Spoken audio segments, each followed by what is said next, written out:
souvent que la foi peut déplacer les montagnes, mais elle peut aussi vider un portefeuille. Michael Isaac, le pasteur de l'Église Parole qui libère, incite ses fidèles à donner une partie importante de leurs revenus pour qu'ils puissent poursuivre son œuvre. Avec ses sermons à l'emporte-pièce, l'apôtre Patrick Isaac soulève les foules. Mais certains de ses anciens fidèles l'accusent de s'intéresser davantage à leur argent qu'au salut de leur âme. Je dois au moins avoir perdu facile en 14 sens, un minimum de 150 000 $. L'apôtre parle beaucoup d'argent dans ses prêches. Il inviterait ses fidèles à remettre l'intégralité de leur premier salaire, puis 10 % de leurs revenus par la suite. Plusieurs auraient également été invités à contribuer à de juteux cadeaux, comme des voitures de luxe. Ça fait mal à la communauté, ça. Déjà là, on n'est pas une communauté qui est super riche, mais ces gens-là, ça mène un train de vie sur le dos des pauvres. Cet homme accepte de parler sous le couvert de l'anonymat, par peur de représailles. C'est pas normal. Les gens qui travaillent au salaire minimum, ça amène son salaire ici. Le centre Action, qui abrite plusieurs entreprises qui appartiennent à Patrick Isaac et à sa femme, était fermé aujourd'hui. Cet autre homme raconte que Patrick Isaac a lavé le cerveau de sa fille. Moi-même, je suis venu une fois.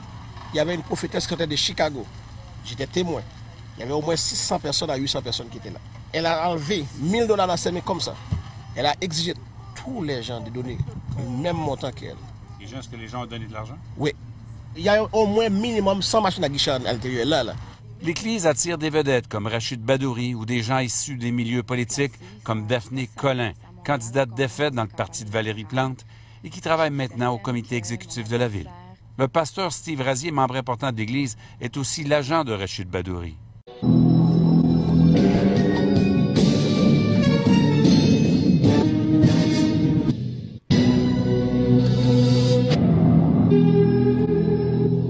InfoSec confirme avoir reçu 8 plaintes au sujet de l'Église de la Parole qui libère, mais surtout que ce n'est pas la seule organisation active à Montréal où la foi se mesure à la volonté de payer des fidèles. Michel Jean, TVA Nouvelle, Montréal. On dit souvent que l'influence comes with finance. Vient avec les finances. I speak prophetically. Je parle prophétiquement. And I open the door. Et j'ouvre la porte for supernatural finance. Pour des finances surnaturelles. Alors, c'est une vidéo qui est assez récente, qui date de 2016, où vous pouvez voir l'apôtre, le gourou Patrick Isaac, qui est à la tête de l'Église Parole qui libère. Ça se passe à Montréal, dans l'arrondissement Saint-Léonard. Ça fait une bonne vingtaine d'années qu'il œuvre dans le domaine et on dit qu'il aurait floué des centaines et des centaines de fidèles qui prétendent avoir perdu des milliers de dollars aux mains de ce gourou qui leur promettait des miracles. Et en échange de ces miracles, qui, vous l'aurez deviné, ne sont jamais venus, on leur demandait leur première paye de l'année et 10 % de leurs revenus.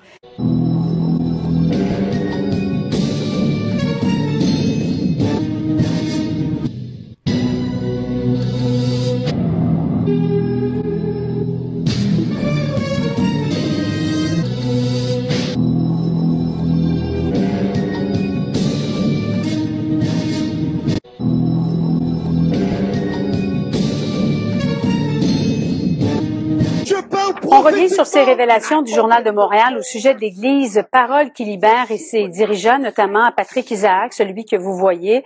Dans le second volet de cette enquête qui est publiée ce matin, on en apprend davantage sur le climat de peur qui régnait et qui règne toujours apparemment au sein de cette Église.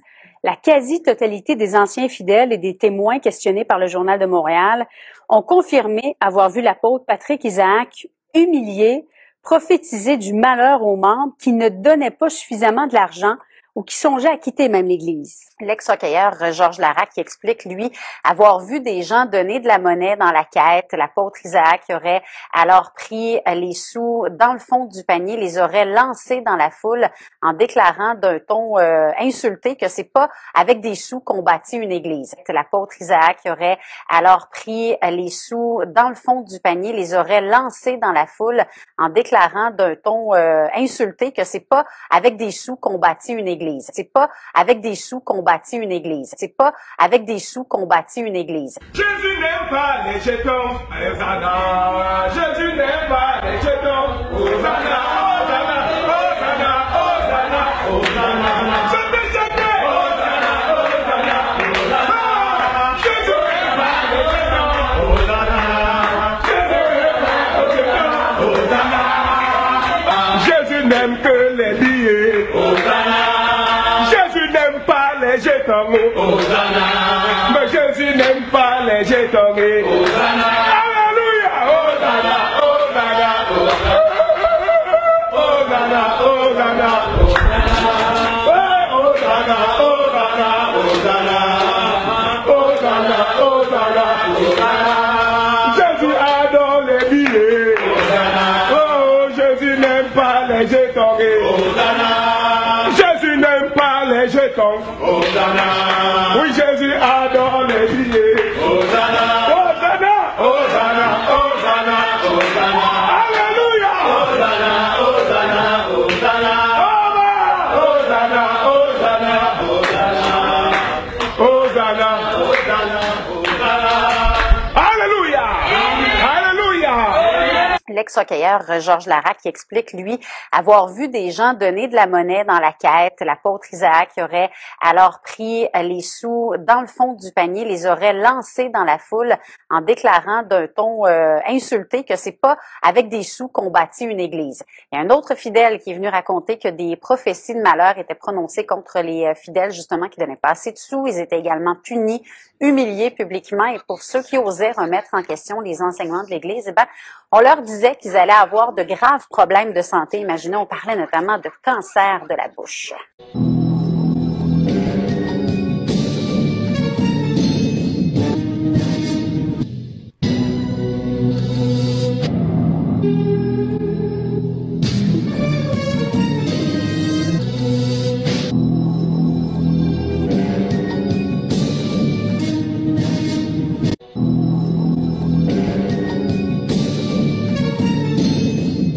Avec nous, Camille Garnier, journaliste qui a réalisé ce reportage pour le Journal de Montréal. Bonjour, Camille. Bonjour. Et on se pose toujours la question, comment ça se fait qu'il y a des gens encore aujourd'hui qui se font avoir par de telles personnes? Ce qu'il faut comprendre, c'est ce qu'on vend aux personnes dans ce type de structure, c'est la réussite, la possibilité d'une autre vie, leur expliquer qu'à travers leurs dons, qu'à travers leur participation à ce système-là, leur vie va, pour citer les mots de Patrick Isaac, rentrer dans une autre dimension, rentrer dans une autre dimension, rentrer dans une autre dimension.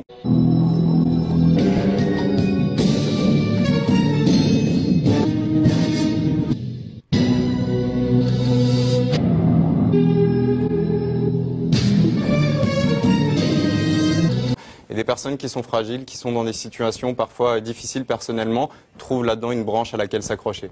Il leur demandait beaucoup d'argent.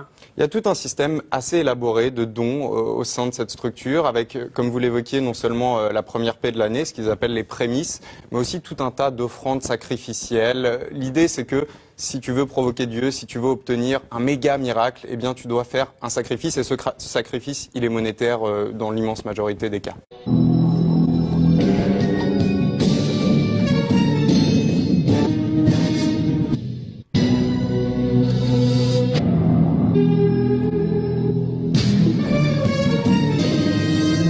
Camille, si vous le voulez bien, on va écouter une de ces victimes qui a perdu beaucoup d'argent. J'ai perdu beaucoup. Je dois au moins avoir perdu facile en 14 un minimum de 150 000 $. Un minimum de 150 000 $. Un minimum de 150 000 $.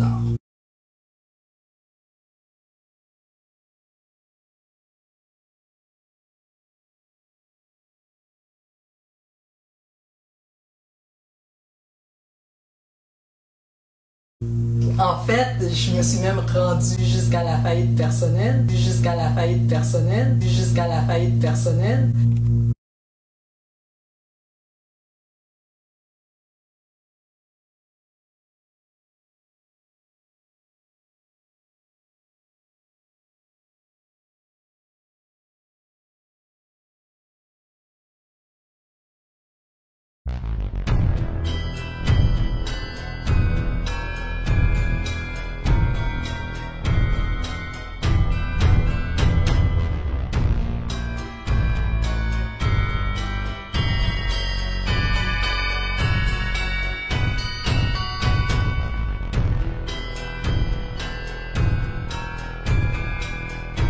Lorsqu'il monte, il est imposant, je trouve. Il a l'air de quelqu'un d'imposant et en plus, il a quand même l'art du rhétorique, il parle bien. C'est quand même incroyable. Et vous, Camille, comment vous avez réussi à réaliser le reportage? C'est parti d'une première personne qui nous a contactés parce qu'elle avait l'envie de mettre à jour cette situation. Et puis, comme souvent dans ce genre d'affaires, on tire le fil, on va de témoignage en témoignage pour finalement infiltrer cette église, ce qu'ont fait mes collègues Marie-Christine Noël et Antoine Lacroix lors d'un office, ramener des images en caméra cachée et finalement confronter les responsables de l'église, en l'occurrence le pasteur Steve Razier, qui est le représentant de Patrick Isaac, qui a refusé de nous parler.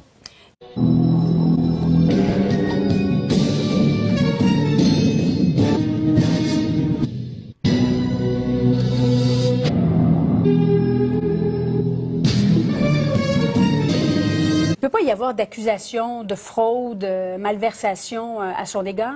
Eh bien évidemment, c'est toujours compliqué dans ce genre d'affaires parce que ce que ces personnes vont vous dire, c'est les gens ont donné par conviction personnelle. Maintenant, ce que les témoins nous décrivent et ce que la dizaine de témoignages qu'on a recueillis expliquent, c'est très différent et c'est de l'incitation, de la manipulation. Maintenant, tout ça est très subtil, donc dans ce genre de cas, il est toujours difficile de déterminer légalement où est la limite. Mais je pense qu'en tant que société, c'est l'occasion aussi de se poser la question de ce qu'on tolère ou ce qu'on ne tolère pas dans ce type de structure. Bon, il y a des personnalités connues aussi qui se sont fait prendre, Tout à fait. Notamment l'agent de Rachid Badouri. Ben, lui, il prétend pas qu'il s'est fait prendre. Il est très près de ce gourou, Patrick Isaac. C'est le pasteur Steve Razier que j'évoquais, qui est effectivement le représentant de Patrick Isaac, il l'explique lui-même, qui est un des ministres, comme ils disent, de cette structure, et qui ne voit aucun mal à tout ça et explique qu'effectivement, tout ça est fait par conviction personnelle, sur la simple volonté des gens, et que personne n'est obligé à donner. Ce qui n'est pas du tout ce que décrivent les témoignages. On parle d'un climat de peur, de fidèles à qui on dit « si tu t'opposes à l'apôtre, il pourra t'arriver des ennuis ». C'est en tout cas ce que nous explique. Alors, on va lui parler d'ailleurs à l'agent de Rachid Badouri. Il sera avec nous à 8h40. Camille Girard, merci beaucoup d'être venu nous voir ce matin. Merci à vous. Merci. C'est le temps des dîmes et des offrandes.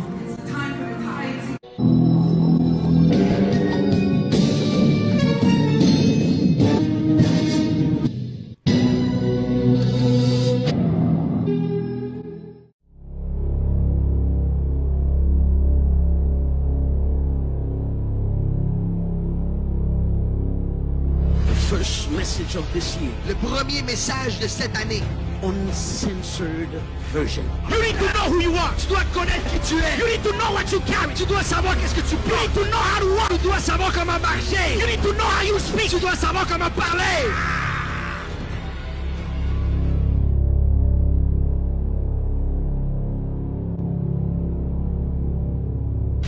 Influence. L'influence comes with finance. Vient avec les finances. I speak prophetically. Je parle prophétiquement. And I open the door. Et j'ouvre la porte. For supernatural finance. Pour des finances surnaturelles.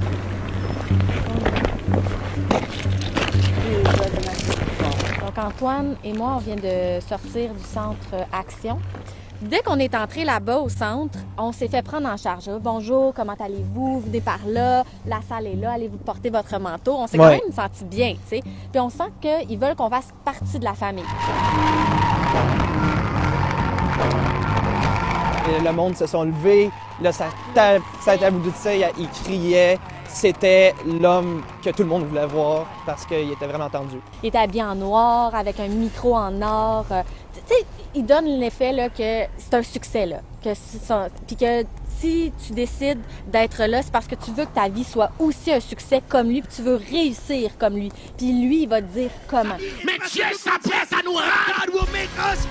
Si tu le crois là où que tu es, pour ce qui est de victoire. Oh my God! Dieu s'apprête à rendre quelqu'un fameux! God will make somebody famous! On nous fait miroiter que Dieu nous appelle à être millionnaire. Surtout quand tu aimes donner, Dieu t'appelle à être millionnaire. Et là, c'est beaucoup de promesses en l'air. Comme moi, on m'a dit que j'allais devenir plus grande que Spielberg. Donc, moi, dans ma tête de jeune, je suis comme wow, Spielberg, vraiment, tu sais. I bless you to be. I bless you to be. In Jesus' name, au nom de Jésus, passe au ciel comme. Come on, if you were blessed by the word, si vous êtes béni par la parole, give the Lord a clap. Le peuple de Dieu, c'est un privilège. People of God, it is a privilege. Ça a un coût. It has a price. Amen. Amen. C'est le temps des dîmes et des offrandes. It's time for the tithes and the offerings. Nous vous invitons à donner notre dîme, We invite you to bring your tithe, qui est 10% de ton salaire. which is the 10% of your salary. Tu as reçu un chèque de $500. You receive a check of $500. 50 est pour le Seigneur. 50 belongs to the Lord. Je donnais au-delà de 10%. En fait, c'est comme si que le montant que tu donnes, c'est ce qui va apporter ton miracle. Plus tu donnes, plus le miracle va être gros. Plus tu as besoin d'un gros miracle, plus tu dois donner. Parce que pour que Dieu puisse te bénir, il faut que tu lui donnes outre mesure. So it is important to understand that if the church is poor, alors c'est important de comprendre que si l'église est pauvre, if the church does not have an economic system, si l'église n'a pas des systèmes économiques, we cannot advance the plan of God. On peut pas avancer le plan de Dieu. Moi au début, je croyais, comme tout bon chrétien, je croyais que l'argent servait vraiment à aider les autres, payer les grosses factures de l'église. Les gens sont persuadés qu'ils donnent vraiment pour aider la communauté. Sauf que la communauté reste à souffrir et même les gens qui sont là-bas restent à souffrir pareil. On prêche qu'on va aider les mères monoparentales, qu'on va aider les aînés, qu'on va bâtir des écoles pour la jeunesse. Il n'y a rien de tout ça qui s'est fait. In the name of Jesus, am I talking about you? Est-ce que je parle de toi?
Ne manquez pas de vous abonner à notre chaîne YouTube Jésus-Christ TV, en cliquant sur le bouton s'abonner, juste au bas de la fenêtre de cette vidéo.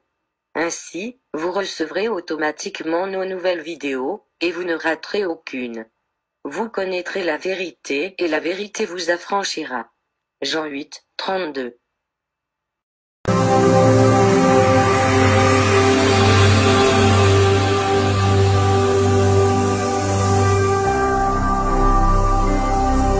Jésus-Christ TV,